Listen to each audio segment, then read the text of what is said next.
तो नमस्कार दोस्तों, मैं हूं जितेंद्र कुमार और आज हम रिकॉर्ड कर रहे हैं हमारा फर्स्ट फुल पॉडकास्ट। अ, बांग्लादेश में इलेक्शंस हुए हैं, हम उस पर चर्चा करेंगे। अ, क्या चल रहा है इंडिया, पाकिस्तान, अमेरिका के बीच में।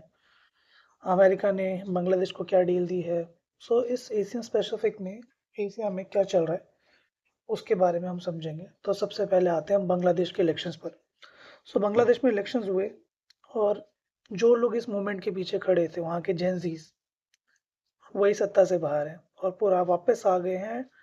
डार्क प्रिंस की वापसी हो गई है वहां पर। बीएनपी ने करीब 209 सीट्स, जहां तक मुझे लास्ट अपडेट है, जीत कर वहां पे सरकार बनाई है। और जो ये नई पार्टी थी वहां पर जेंजीज की, उसे करारी हार मिली। आई गेस 2 या 3 सीट्स पर भी शायद मुश्किल से वो लोग जीत पाए हैं। तो बड़ा, जो लोग मतलब निकले थे लेकर बदलाव करने, दुनिया बदलने, हमारा जेंजी, आई मीन हमारा नहीं, बांग्लादेश का जेंजी, वो पूरी तरह से पिक्चर से ही बाहर हो गया। तो बड़ा अजीब सा रहा। और वो आदमी जो 17 साल से देश से भगोड़ा था, वो आके बांग्लादेश की सरकार चलाने वाला है। तो ये हाल है बांग्लादेश का। अभी देखना होगा ये बांग्लादेश करेगा क्या। आई मीन, ये नई सरकार क्या करेगी। वो इंडिया से फेसबुक फ्रेंडशिप कंटिन्यू करने वाली है या ब्लॉक कर देंगे हमें वो लोग, और पाकिस्तान से अपना नया रिलेशन बनाएंगे। बड़ी अजीब बात है। बांग्लादेश उसी पाकिस्तान के पास जा रहा है अभी जहां से वो 1971 में आज़ाद होकर आया। और 1971 में आज़ादी हमने ही उसको दिलाई, हमने ही उसको पाकिस्तान से अलग करने में हेल्प किया।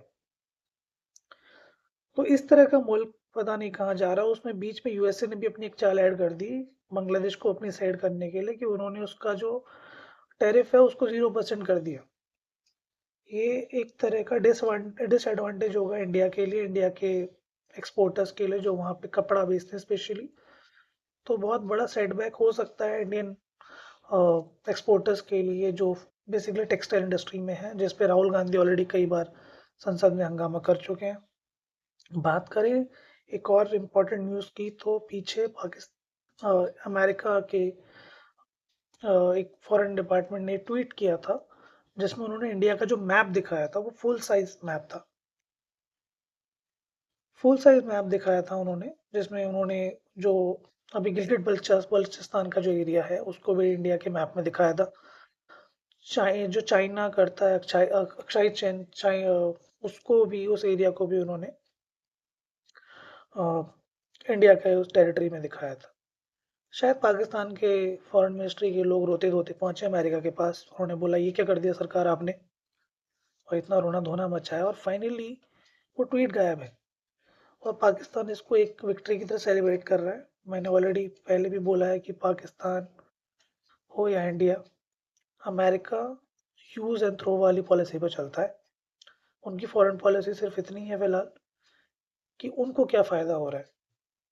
वो ग्लोबली नहीं सोच रहे हैं, उनका अपना एक स्टैंड है। वो अटैक करके लेंगे या जिस तरीके से भी लेंगे, वो हर कंट्री को धमका रहे हैं, डरा रहे हैं, कभी टैरिफ से, कभी वेपन से। ईरान को धमकाया, वेनेजुएला के राष्ट्रपति को उठा के ले गए, ग्रीनलैंड को धमकी दे रहे थे। चाइना को अक्सर धमकाते हैं फिर लाड़ करते हैं, तो चलता है। तो और इसी तरीके से उनकी फॉरेन पॉलिसी पिछले 1-2 साल से, जब से डोनाल्ड ट्रंप आए हैं, तब से इसी तरह चल रही है। इसके अलावा बात करें तो क्या हो रहा है दुनिया में। अ, इसके अलावा हमने देखा कि संसद में काफ़ी कुछ हुआ। अ, राहुल गांधी खड़े हुए, उन्होंने सरकार को बहुत लताड़ा, सरकार को बोला कि डोनाल्ड ट्रंप ने आपको चोक करके रखा हुआ है। कई तरह की चीज़ें हुई, कई मुद्दे उठाए गए। संसद फिर भी ठीक ठाक चली है इस हफ्ते बजट सेशन के बाद से। निर्मला सीतारमन ने बजट के ऊपर आंसर दिया, राघव चड्ढा ने कई सवाल पूछे। तो काफ़ी मज़ेदार रहा ये हफ्ता। देखें तो शेयर मार्केट की बात करें तो उठा पटक चल रही है। एआई का खौफ बना हुआ है। पिछले 1-2 दिन से जो न्यूज़ आई है उसकी वजह से मार्केट काफ़ी क्रैश हुआ है। बहुत अजीब से हालात हैं। देखते हैं कि किस तरफ लेके जाती है ये एआई और ये अफवाहें, या जो भी कहें इसे। तो बड़ा मिला जुला सा वीक रहा है। आगे देखते हैं अगले हफ्ते क्या होता है, क्या इंटरेस्टिंग आता है, एआई के बारे में क्या न्यूज़ आती है। I will share with you all. So ये मेरा फर्स्ट कह सकते हो पॉडकास्ट है about geopolitics. which I'm recording and I'll keep recording. So please like, share, subscribe कर देना, ठीक है? So मिलते हैं आपसे अगले पॉडकास्ट में, तब तक के लिए नमस्कार, जय हिंद।